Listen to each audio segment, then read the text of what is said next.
Hello everybody. Today what we're going to show you how to do is how do you troubleshoot if you have an issue with your hydraulic lines on your trim tilt pump assembly, or do you have an issue with your trim tilt pump, which is this guy over here. Now you'll see I got a lot of stuff going on already, so we'll quickly explain what we're doing here today pretty easily, but I just want to give you a quick intro. Alright, so what we're going to do now is I'm going to dive into this and kind of show you what it is that we've done here. So what most people want to know is, how do I know if it's my trim tilt cylinders in the back, the hydraulic hoses on the stern drive, or is it an issue with the hydraulic lines on the inside?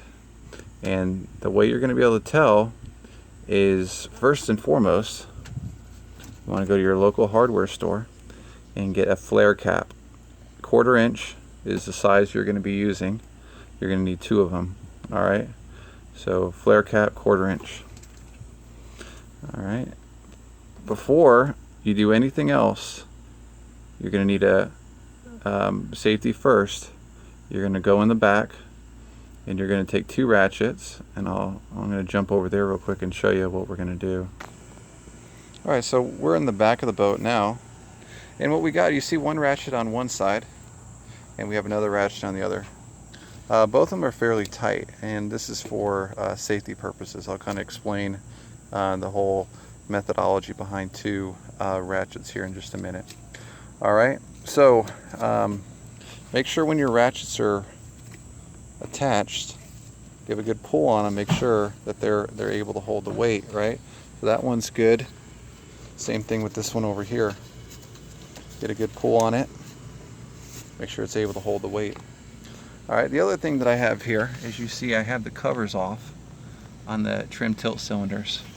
The reason for this is inspection of these O-rings. So if you saw the prior video, you want to make sure that the O-rings are not causing your leak down situation. Even though you replaced them, you may not have torqued them right.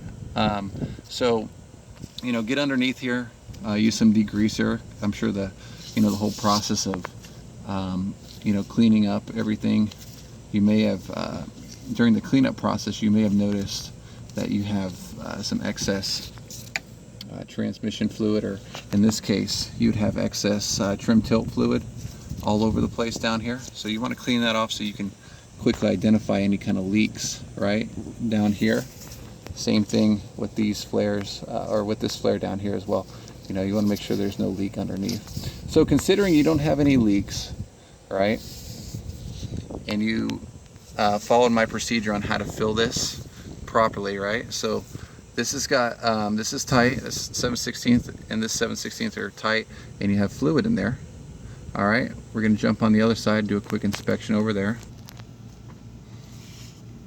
Okay, so we're on the other side. Notice no oil leakage down here. Hoses look good. There's no puddling at the bottom of this 7/16 as well. Another thing you can check too is your new seals on your service cap.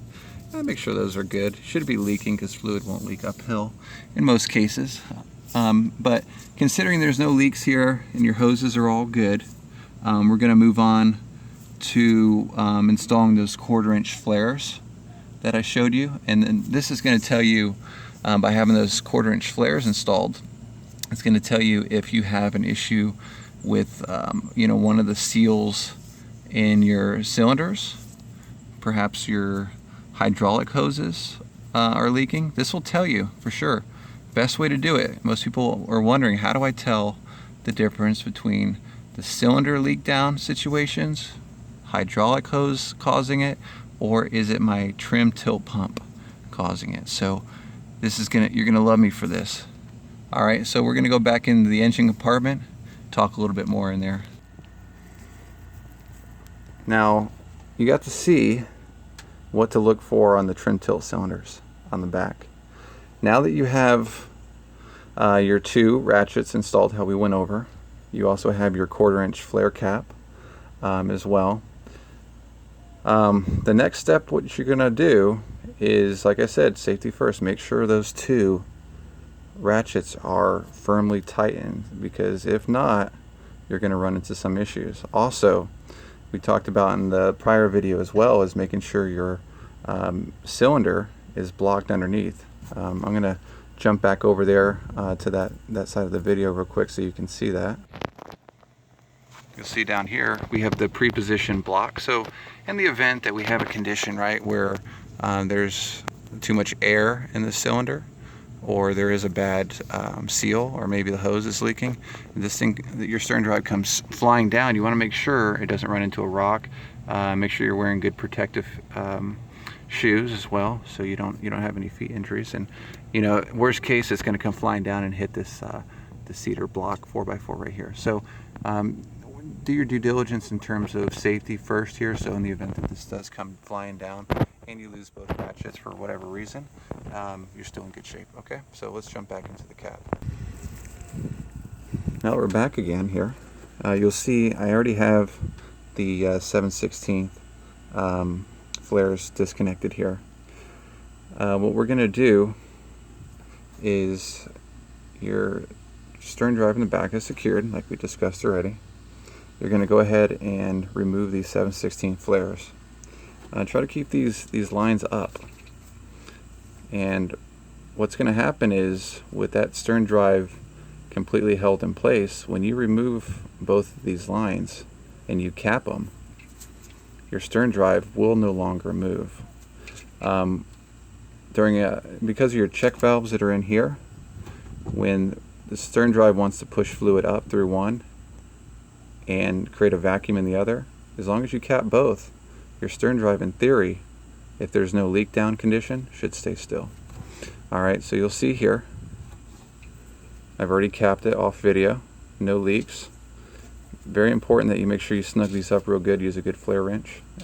Once again, they are the 1/4 inch flares. I've been watching them for a little bit here.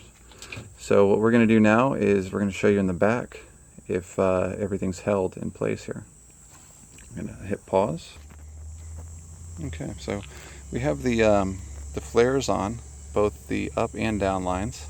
What I'm going to do first, like I said, both of these are pretty tight. I'm going to start by loosening one.